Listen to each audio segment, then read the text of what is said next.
तो दोस्तों जैसे कि आजकल ट्रेंड हो गया है साउथ का एक्शन, उसी के कदमों पर चलते चलते बॉलीवुड भी आजकल बहुत ही ज़्यादा एक्शन में ही घुस गया है। साथ ही साथ में सस्पेंस, थ्रिलर या फिर एकदम एडवेंचरस मूवीज़ जो कि आउट ऑफ द वर्ल्ड रहेंगे, जो कि एकदम लार्ज स्केल पे बनाए गए होंगे। एक्शन ऐसा कि जहाँ पे एकदम मारकाट ही रहेंगी, इतनी गंदी तरीके की मारकाट कि आप सोच भी नहीं सकते हो कि ऐसा कुछ हो सकता है। और आई थिंक तो उसी को देखते हुए ही बहुत सारे लोग उस तरीके से मारकाट करने पर आजकल ऐसा लगता है कि छूट पड़े हैं सारे। और इसी सब वायलेंस को जो है वो केवल साउथ या फिर हॉलीवुड या फिर बॉलीवुड में ही सीमित नहीं रहा, ये मराठी तक भी आ पहुंचा। मराठी की भी सारी बहुत सारी मूवीज जो है वो बहुत ज़्यादा आउट ऑफ द वर्ल्ड जाके एक्शन पे जोर दे रही थी बीच बीच में। जैसे कि रांटी मूवी भी हमने देखा, उस तरीके से मारकाट वगैरह ब्लडी ऐसा नहीं होता था मराठी में। जो रियल जॉनर होता है मराठी का, जहाँ पे स्टोरी मैटर करती है, जहाँ पे हल्की सी कॉमेडी मैटर करती है, जहाँ पे पेयरिंग मैटर करता है, जहाँ पे एक अच्छे अच्छे से पंचेस, डायलॉग्स, स्टोरी लाइन, ये सब और इमोशंस मैटर करता है, उन चीज़ों के लिए मराठी मूवी खास करके जानी जाती है। बट थैंक गॉड मराठी में आज भी कुछ डायरेक्टर, प्रोड्यूसर्स ऐसे हैं जो कि मराठी की जो कोर वैल्यूज़ है उनको लॉस होने नहीं देते हैं। और उसी का ये एग्जाम्पल है हैशटैग तदैव लग्नम। ये मूवी मुझे कई सारे फिल्मों की याद दिलाती है, जैसे कि 140 की लास्ट लोकल हो गई, आनिका हवा करके एक वेब सीरीज़ है वो हो गए, या फिर आप ये लीजिए जब वी मेट ले लीजिए, उसकी भी थोड़ी सी वाइब्स इसमें आती है।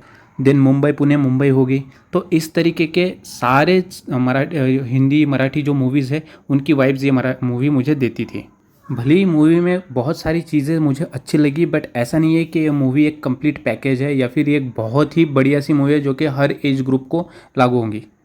मूवी की सबसे बढ़िया चीज़ जो मुझे लगी दोस्तों वो है पेयरिंग।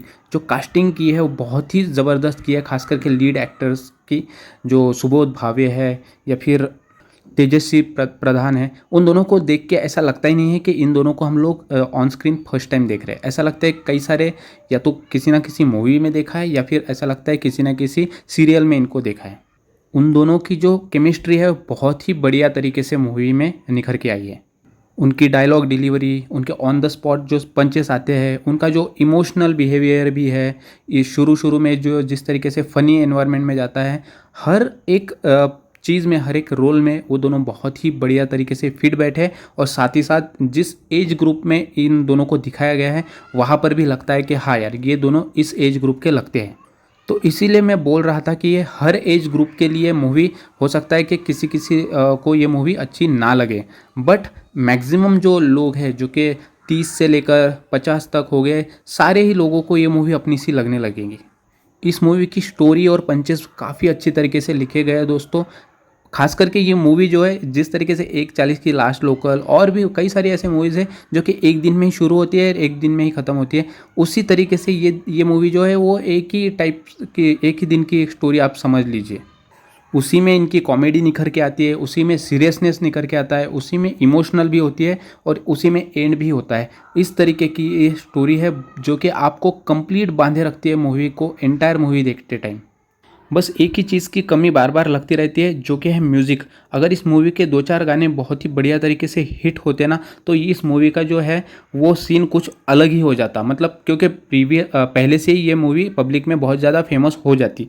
अभी तो ऐसा है कि ट्रेलर को देख के जो एज ग्रुप को लगता है कि हाँ यार ये मेरे से रिलेटेड थोड़ा बहुत बैठता है वही जाएगा देखने के लिए। बट अगर गाने अच्छे होते थे तो लोगों को अट्रैक्ट करने में ये मूवी सक्सेसफुल होती थी।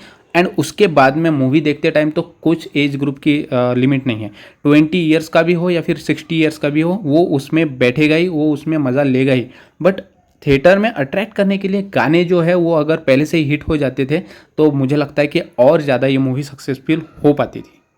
जहाँ तक एक्टिंग का सवाल है तो दोनों ही बहुत ही मंझे हुए कलाकार है, वेल एक्सपीरियंस है अपने अपने फील्ड में, तो उनके एक्टिंग बहुत ही टॉप नॉच है यहाँ पे। खास करके इस मूवी में मुझे तेजस्वी प्रधान जो है उनका लगाने के वो इस तरीके से भी एक्टिंग यहाँ पे कॉमेडी के तरीके से भी करेंगे, बट उनका भी एक्टिंग बहुत अच्छा लगा मुझे।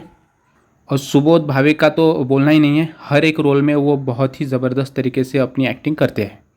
अगर डायरेक्शन की बात करें इस मूवी की, तो डायरेक्टर और आई थिंक राइटर जो सेम ही है, बट उन्होंने राइटिंग भले ही बहुत ही बढ़िया तरीके से की है, बट जो डायरेक्टर है वो बहुत ही ज़्यादा रूटीन लगता है। यहाँ पे ऐसा लगता नहीं है कि हम लोग कोई बहुत अच्छी खासी मूवी, अच्छे खासे हाई बजट की मूवी देख रहे हैं। यहाँ पे लगता है कि एक सीरियल शुरू है। मुझे लिटरली ऐसा लग रहा था कि ये एक मैं सीरियल आके देख रहा हूँ थिएटर में। तो वैसा एक्सपीरियंस था। और या फिर आप कह सकते हो कि एक वेब सीरीज़ जो कि आप मूवी टीवी पे ही देख सकते हो, आप अपने फैमिली के साथ मजाक कर सकते हो, बट अगर आप एक थिएटर का प्रोडक्ट बना रहे हो तो मुझे लगता है कि थोड़ा बहुत इसमें आप अच्छे खासे तरीके से इसको दिखा सकते थे। सिनेमेटोग्राफी भी बहुत अच्छी तरीके से हो सकती थी, जो कि इस मूवी में दिखाई नहीं देती है। बहुत ही रूटीन सा यहाँ पे डायरेक्शन लगता है। मूवी की जो स्टार्टिंग है वो मुझे उतना ज़्यादा अच्छा नहीं लगा। समझ में नहीं आ रहा था कि इस तरीके से स्टार्ट क्यों किया। आप जब देखोगे तो आपको समझ में आ जाएगा। मूवी में म्यूज़िक बहुत ही ज़्यादा अच्छा नहीं है, जैसे कि मैंने पहले ही बोला। और फर्स्ट हाफ जो है वो अच्छी तरीके से कैरेक्टर्स को बिल्ड करने में उन्होंने किया है यूज़, और वहाँ पे हम लोग कनेक्ट भी हो पाते हैं उन सभी कैरेक्टर्स के साथ में। और सेकंड हाफ बहुत ही ज़्यादा अच्छी तरीके से स्पेस पकड़ता है, जहाँ पे आपको थोड़ा भी टाइम नहीं मिलता है कि कुछ आप मोबाइल को निकाल के देख भी पाए। हालांकि फर्स्ट हाफ में आप डेफिनेटली अपना मोबाइल चेकआउट करोगे, बट सेकंड हाफ बहुत ही क्रीपी है, बहुत ही अच्छा तरीके से है। और अच्छी बात इन्होंने यही एक की है कि इन्होंने जो टाइमलाइन है मूवी की, लेंथ जो है वो बहुत ही कम रखी है, क्योंकि आजकल जो है लेंथ ज़्यादा करने पर भरोसा करते हैं। अगर आप लेटेस्ट बेबी जॉन का भी एग्जांपल लें तो वो मूवी भी थोड़ी सी शॉर्ट कर देते तो अच्छा होता, बट उन्होंने लगभग 3 आवर्स की वो मूवी कर दी और वहाँ पे वो सब खेल ख़राब कर दिया। बट इन्होंने ऐसा नहीं किया, लेंथ कम रखी, इसके लिए बहुत ही अच्छा लगा। क्योंकि वो अगर एक दिन की स्टोरी अगर आप बता रहे हो तो वहाँ पे लेंथ कम है तो अच्छा है। और सेकंड पार्ट के लिए मुझे लगता है यहाँ पे स्कोप है। इन्होंने अगर उस मूवी का सेकंड पार्ट निकाला तो भी मुझे लगता है बहुत ही अच्छी तरीके से वो बन सकता है।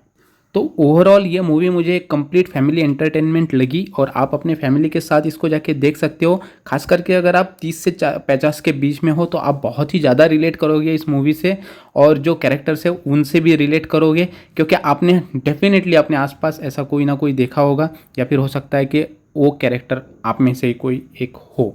तो मुझे लगता है कि इस मूवी को डेफिनेटली आपको एक चांस देना चाहिए, थिएटर में जाके देखना चाहिए। अदरवाइज़ OTT पे या फिर कहीं पे भी जब भी आए ऑनलाइन प्लेटफॉर्म पे तो आप इसको डेफिनेटली देख सकते हो।